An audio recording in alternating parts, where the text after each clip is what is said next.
All right, let's jump straight in. Today, we're unpacking the hidden architecture of one of our galaxy's most fascinating cosmic twins.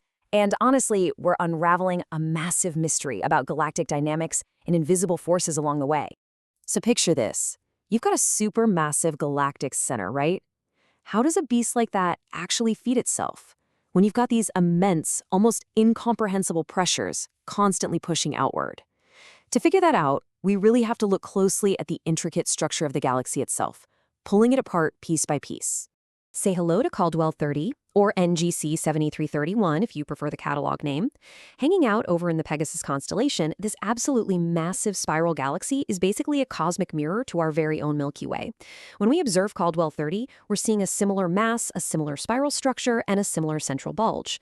But it's what's happening deep inside that bulge that has completely captured the attention of astrophysicists. Just to get a quick sense of scale here, we are traveling about 49 million light-years away. That is an unfathomable distance. Yet, from our little vantage point here on Earth, we are incredibly lucky. We're viewing this galaxy tilted at a steep 75-degree angle. And that angle? It's absolutely crucial. It's steep enough to let us clearly distinguish its distinct layers and rings, but flat enough that we can peek directly under the hood into its central mechanics, without all those outer dust lanes totally blocking the view. Now, you know science is rarely a straight line, and the heart of Caldwell 30 is the perfect example of that. There is this intense debate going on over its central bulge. Some studies diving into the infrared spectra have argued that the inner bulge actually rotates in the completely opposite direction to the main stellar disk, a counter-rotating core, which would mean a pretty violent history of galactic mergers. But other researchers insist, based on completely different spectral data, that no, it's just a regular co-rotating multi-component structure. So what does this tell us? Well, for sure, the core of this galaxy is incredibly complex. And things get really messy when you start analyzing the brightness profiles and ellipticity of these inner structures. The data reveals a slightly misaligned central region that just outright defies simple classification. If you track the lines of equal brightness, they show varying ellipticities as you move outward from the center, meaning we aren't just looking at a simple, neat ball of stars. It's more like a nested structural puzzle. Maybe even an inclined disk hiding out within a slightly triaxial or, football-shaped bulge. Right smack in the middle of all of this structural chaos lies a liner nucleus. That's LINER, which stands for Low Ionization Nuclear Emission Line Region. It's a highly specific type of galactic center with a really unique spectral signature. And the takeaway here? It's a massive hint. It strongly points toward either a dormant supermassive black hole, we're talking maybe up to 500 million times the mass of our sun, or a region of intense, tightly packed starburst activity.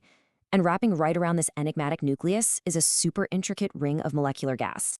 Mapping the carbon monoxide emissions actually exposes this massive molecular starburst ring, basically a freezing cold nursery where new stars are being born. This ring sits exactly 3.5 kiloparsecs from the center. It acts like a massive reservoir of fuel just outside the downtown core of the galaxy. But here's the thing. This ring isn't just sitting there minding its own business. It is highly active, and it is on the move. The velocity fields show us an S-shaped distortion in the ionized gas.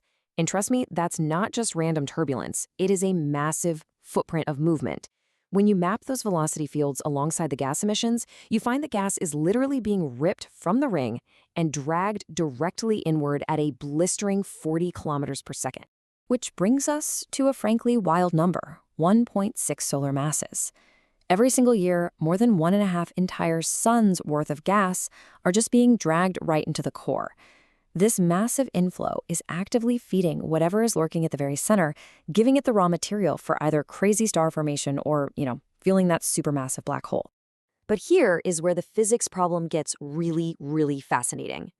We have to ask ourselves, what exactly is grabbing hold of all this material and forcibly shoving it inward against the immense outward thermal and rotational pressures of the galaxy? I mean, you can't just casually drop matter into a galactic core. Orbital mechanics and pressure gradients naturally fight against that. So something incredibly powerful is forcing this 1.6 solar masses of gas inward. Well, because the inward velocity of the gas is much, much faster than the local speed of sound, a simple pressure gradient is totally ruled out. It just can't be gas pushing on gas. So that leaves us with a far more powerful suspect, magnetic field pressure.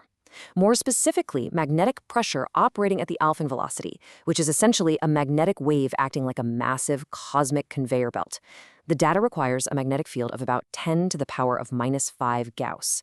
That might sound absolutely tiny on paper, but stretched across galactic scales, it is a monumental force.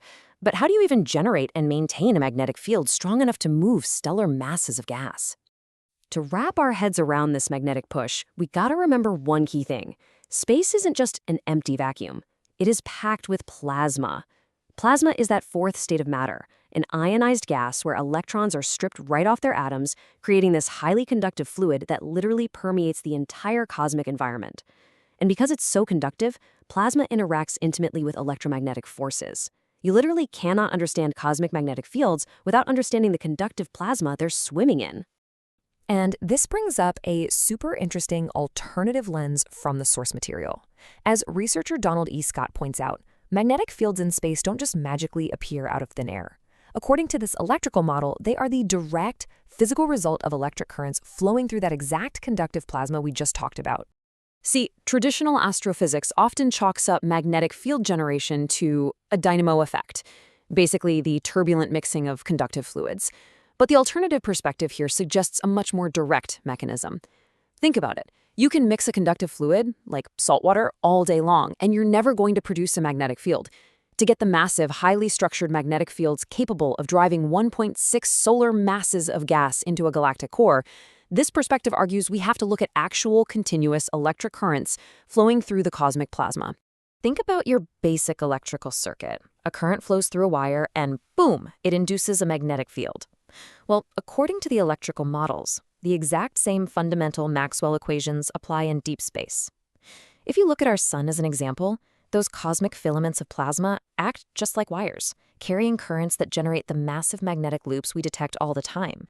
When we scale that up and look at stellar bodies, primary and secondary electric currents determine the shape, the strength, and the movement of celestial magnetic fields.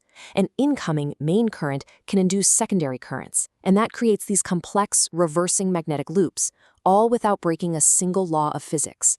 So applying this right back to Caldwell 30, that immense magnetic pressure needed to drive gas into the liner nucleus, it could very well be the direct result of galactic-scale electric currents flowing right through the galaxy's plasma disk. So let's pull the whole shebang together. We've gone 49 million light-years out to a highly complex bulge in the Pegasus constellation.